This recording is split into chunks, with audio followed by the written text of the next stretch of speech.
André, sempre muito bom Mas falar vamos lá, contigo, eu trazendo queria seu bom muito. humor. Ah, Ah, igualmente, eu adoro estar aqui. E eu queria já aproveitar enquanto a gente vai falando, porque semana passada eu nem consegui mostrar nenhum gráfico, mas enquanto a gente. vamos lá. Você fica à vontade de me perguntar o que você quiser, mas eu já queria deixar aqui o gráfico do Ibovespa, Bora lá, ele. porque eu não sei se você vai lembrar, a gente está fazendo memória, né? Olha, sem trocadilho, não sei se você vai lembrar, mas eu tinha Ah, falado há vários MCs atrás que o alvo era 115 mil pontos. E que, uhum. chegando ali nos 115 mil, né? 115 mil é um número redondo, né? Mas meu terceiro alvo era aqui, essa linha vermelha. Mas é óbvio, né? Chegando tão perto da retração de 50 e da média de 200, que é a minha linha de tendência primária de baixa, né? Eu sempre falo brincando que isso aqui tem um poder de atração da Estrela da Morte do Darth Vader, que quem passar perto puxava a nave para dentro da Estrela da Morte. Então, média de 200, né? E a retração do time frame maior, né? Que retração é essa? Assim como a gente trabalhou semestre passado inteiro essas retrações em azuis, que eram as retrações de toda a alta de 93 a 131, depois que rompeu essa LTB, a gente faz a mesma coisa, a gente faz retração de toda esta queda de 131 mil até os 100 mil, 100.075, né? E aqui era o terceiro alvo e a retração de 50, que aqui, ó, também segurou quando bateu nela, assim como aqui pode segurar e romper e ir para a próxima. Mas é o que eu sempre falo, a gente tomar muito cuidado, que é uma unanimidade, que tudo que a gente está vendo de grana entrando, esses 55,8 bilhões de reais nesses 2 meses, é dinheiro gringo, né, que pode sair a qualquer momento. Pode ser tanto semana que vem como em maio. E aí continuar subindo a 120 mil pontos, né, que seria aqui o 61,8. A gente nunca sabe o que o mercado vai fazer, não tem como saber. A gente só sabe o que a gente faz. E nesse ponto, a gente sabe que, por exemplo, que opero com Fibonacci há tantos anos, né, principalmente índice dólar. Então, isso vale para o Ibovespa à vista. Que a retração de 50 é super recomendada, né, para proteger, porque pode ser uma correção para retomar a tendência principal. E qual é a principal? A da linha branca, que é a primária. Tá? Então, e a gente sabe que tem todo esse imbróglio aí na Rússia e Ucrânia, e Uhum. eu tenho uma opinião, né, eu vejo muita gente comentando só pelo aspecto financeiro, afinal de contas a gente acompanha só a galera do mercado e pouca gente de geopolítica, e eu gosto muito de geopolítica, meu hobby é história militar, que eu leio há 40 anos, então eu tenho algum conhecimento nessa área.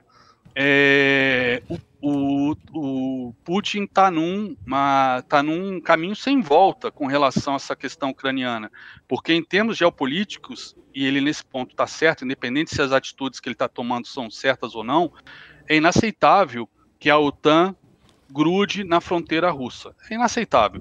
Se ele Uhum. está querendo tomar a Ucrânia porque, na verdade, o Império Russo nasceu em Kiev há mil anos atrás com os vikings, né, e depois das invasões mongóis foi transferido para Moscou, que depois retomou Kiev, né, expulsando os mongóis, mas ficou a capital em Moscou, e que Rus, que é justamente o povo que ocupava ali a Ucrânia há 1.200 anos atrás, Rus, na linguagem viking, são os russos atuais.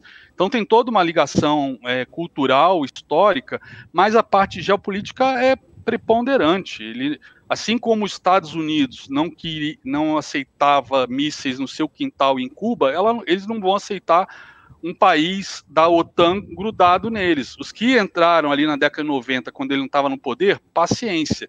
Mas esse que é o lance. Se a OTAN, por acaso, por outro lado, recuar, o próximo passo é pedir pelo menos os países bálticos ali, né?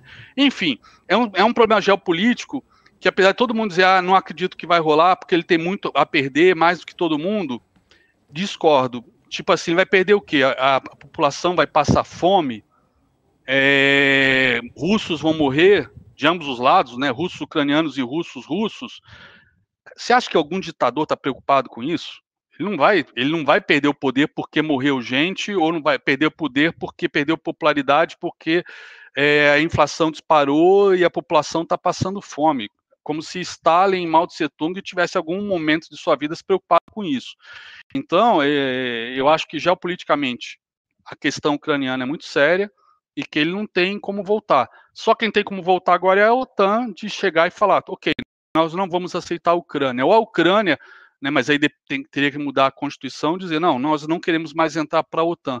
Mas mesmo assim, acho que para garantir que lá na frente a Ucrânia não volte de novo com essa história, ele vai, de alguma maneira, ele vai tocar um furdunço ali naquelas duas províncias que ele já declarou ontem, né, quando declarou o reconhecimento delas, declarou também o reconhecimento das fronteiras constitucionais, ou seja, da Constituição escrita pelas duas repúblicas novas, né, que é bem maior do que a terra hoje ocupada pelos separatistas, é o triplo do tamanho. Então, para mim a coisa está muito feia lá, só que o trigger de quando ele vai apertar o botão, sabe Deus quando vai ser, por isso que eu falo, eu não sei quando vai ser, o FIBO desconta tudo, o preço desconta tudo no gráfico e o FIBO mais ainda, né?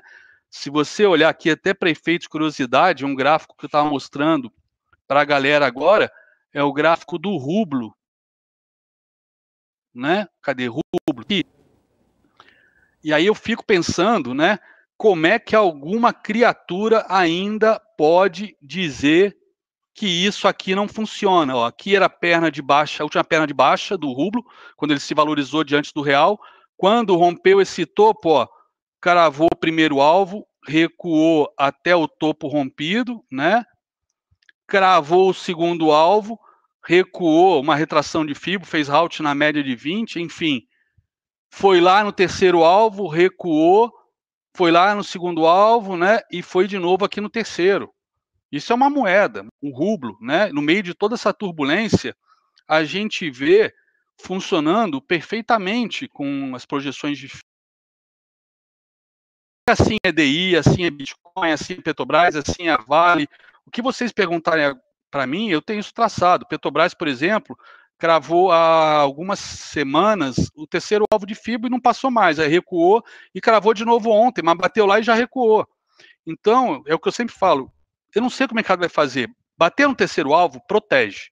Protege. Se você pegou um movimento, né, quando ele confirmou tendência de alta, né, aqui, por exemplo, ele fez dentro, né, que o Mário, que vocês agora já conhecem, é o Trick Enter, é um pivô dentro de um pivô. Pô, quem entrou por aqui, né, pô, tem tudo isso para proteger. Então, isso vale para Petrobras, para qualquer ação. Quem tivesse feito isso com Cogna nos R$10 e com Via Varejo nos 20, que era o terceiro alvo de FIBO que eu mostrei, não estava passando calor até hoje. Então, é importante proteger. Aqui, o alvo foi atingido, aqui era para proteger na mínima do candle 30. No dia seguinte, né, ele não acionou o stop de proteção, o stop estava aqui, continuou subindo, então a partir desse ponto é stop barra, 31, depois 32, nesse candle horroroso, mesmo quem não tivesse botado stop nenhum aqui, nesse candle horroroso 33, tinha que botar o stop no 33, na mínima 33, então saiu, né, nesse dia aqui que foi, hoje é quarta, terça, segunda, sexta, saiu na quinta-feira passada, logo depois da abertura. Né, saiu quase na máxima do movimento. É isso. Mais do que tentar cravar alvos, alvos, né, para dizer, cravei o alvo. Mais importante para quem está posicionado, e a gente está posicionado lá no projeto desde o rompimento deste topo, e aí fez aquela entrada perfeita para quem não quer comprar rompimento e botar stop lá embaixo, ele rompe, faz um pullback, você compra o rompimento do pullback, né? Você compra aqui com stop aqui embaixo, você não vai botar stop aqui nesse fundo, né? É entrada de livro, pegou todo esse movimento e saiu aqui, ó. Saiu aqui. Então, o objetivo do especulador é proteger. Mas os papéis estão amassados, tem fundamentos. Galera, papel cair 50% não significa que perdeu fundamentos. Por exemplo, nesse nosso caso, o que aconteceu com a maior parte dos papéis? Taxa de juros subindo, né? Já tem gente falando que pode chegar a 13%, 14%, apesar de ser errado ou não. Esse é o diferencial, inclusive, né, que está fazendo o fluxo fluir como se não houvesse amanhã para cá.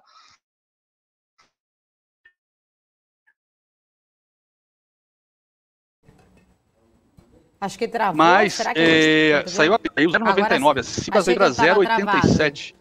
Opa, estão me ouvindo? Não, tô te ouvindo. Não, tô te ouvindo. Ficou um silêncio, saiu o IPCS agora. Então, saiu o PCS 15 agora, com a inflação 0,99, maior desde 2016. Enfim, em algum momento, né, inclusive nos DIs, cadê os DIs aqui? É importante, ó, vou até botar no diário. Ó, gráfico diário do DI, ó. Ó, reparem que aqui o terceiro alvo de FIBO foi cravado aqui, não dá para ver porque é vermelho, está embaixo do azul, mas foi em confluência com a retração de 61,8, toda essa queda. Então, ele já rompeu este topo, que é essa consolidação. Então, aqui ele está batendo no 61,8, tanto pode ser um retângulo, né, na retração para voltar a cair, como pode ser um retângulo de acumulação para romper, né, pode ser um pullback aqui embaixo. Pela tendência, é o mais provável, né, até porque rompeu este topo. Então, os próximos alvos do DI, está aqui de novo, o DI 24 lá em 12,84, quase essa máxima aqui de outubro.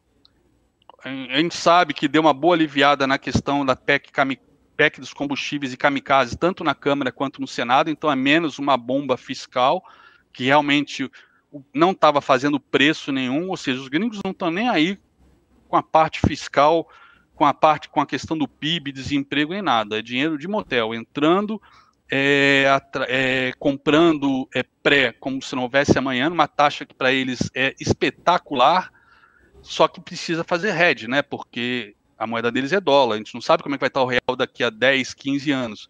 E estão fazendo esse hedge, conforme eu falei há 2 semanas atrás, e isso, inclusive, eu aprendi, né?